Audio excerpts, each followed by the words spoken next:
नमस्कार दोस्तों, क्या आप जानते हैं कि पूरी दुनिया में होने वाले कुल रियल टाइम डिजिटल ट्रांजैक्शन का लगभग आधा हिस्सा अकेले भारत में होता है। जी हाँ, भारत के डिजिटल पब्लिक इंफ्रास्ट्रक्चर यानी यूपीआई ने जून 2026 में एक और नया रिकॉर्ड स्थापित किया है। एनपीसीआई द्वारा जारी ताजा आंकड़ों के मुताबिक जून के महीने में यूपीआई ट्रांजैक्शन वॉल्यूम्स में सालाना आधार पर यानी ईयर ऑन ईयर बेसिस पर 23% की भारी बढ़ोतरी दर्ज की गई है और यह 22.72 बिलियन के आंकड़ों को पार कर गया है। आज के इस एजुकेशनल वीडियो में हम इन आंकड़ों का विश्लेषण करेंगे और समझेंगे कि परीक्षाओं के लिहाज से भारतीय अर्थव्यवस्था के लिए इसके क्या मायने हैं। चलिए सबसे पहले उन आंकड़ों पर नजर डालते हैं जो आपके करंट अफेयर्स और बैंकिंग एग्जाम्स के लिए बेहद महत्वपूर्ण हैं। पहला, वॉल्यूम और वैल्यू यानी वॉल्यूम एंड वैल्यू। जून में कुल 22.72 बिलियन ट्रांजैक्शन हुए, जिनकी कुल वैल्यू 28.92 लाख करोड़ रुपए रही। इसमें पिछले साल की तुलना में वैल्यू में 20% की ग्रोथ देखी गई है। Second, daily average. भारत में हर दिन औसतन 757 मिलियन ट्रांजैक्शन हुए, जिससे प्रतिदिन की वित्तीय लेन देन लगभग 96,405 करोड़ रुपए रहा। तीसरा, मई बनाम जून। अगर हम मई के रिकॉर्ड हाई 23.20 बिलियन ट्रांजैक्शन से तुलना करें तो जून में कुल वॉल्यूम में 2.1% की मामूली गिरावट आई है।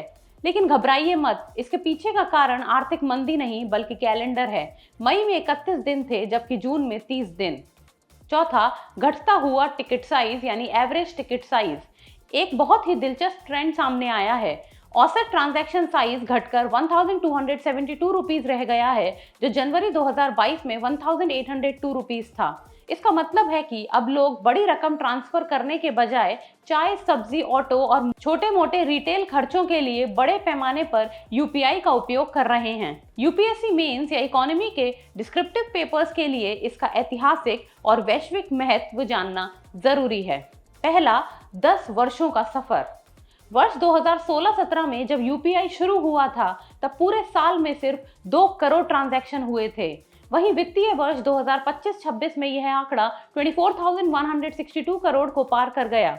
इसे भारतीय फिनटेक इकोसिस्टम की सबसे बड़ी डीप टेक सफलता माना जा रहा है। सेकेंड, वैश्विक विस्तार यानी यूपीआई गोज ग्लोबल। भारत का यूपीआई अब सिर्फ देश तक सीमित नहीं है, यह भारत की सॉफ्ट पावर और ग्लोबल बेंचमार्क बन चुका है। हाल ही में ग्रीस इस नेटवर्क से जुड़ने वाला 10वां देश बन गया है।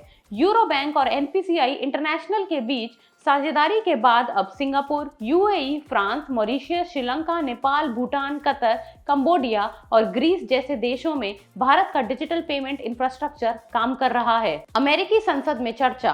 पिछले महीने अमेरिकी कांग्रेस यानी कि US house financial services committee ने भी भारत के यूपीआई की तारीफ की गई और अमेरिकी अधिकारियों ने इसे इस बात का आदर्श उदाहरण माना कि कैसे आधुनिक पब्लिक इंफ्रास्ट्रक्चर निजी क्षेत्र में इनोवेशन को बढ़ावा दे सकता है। आर्थिक दृष्टिकोण से महत्व। यूपीआई के इस विस्तार ने भारत में फाइनेंशियल इन्फ्लुएंस को गति दी है। इसने कैश लाइट इकोनॉमी यानी कि कम नकदी वाली अर्थव्यवस्था के लक्ष्य को आसान बनाया है, जिससे फॉर्मल इकोनॉमी का दायरा बढ़ा है और टैक्स कलेक्शन में भी पारदर्शिता आई है।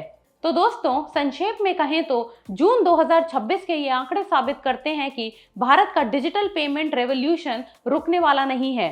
परीक्षाओं के नजरिए से एनपीसीआई, इसके डेली रन रेट आंकड़े और अंतर्राष्ट्रीय स्तर पर जुड़ने वाले देशों के नाम, विशेषकर ग्रीस, को जरूर याद रखिएगा। आपको क्या लगता है कि आने वाले समय में यूपीआई पूरी दुनिया का डिफॉल्ट पेमेंट सिस्टम बन पाएगा? अपनी राय कमेंट सेक्शन में जरूर लिखें। वीडियो अच्छी लगी हो तो लाइक, शेयर और सब्सक्राइब जरूर करें।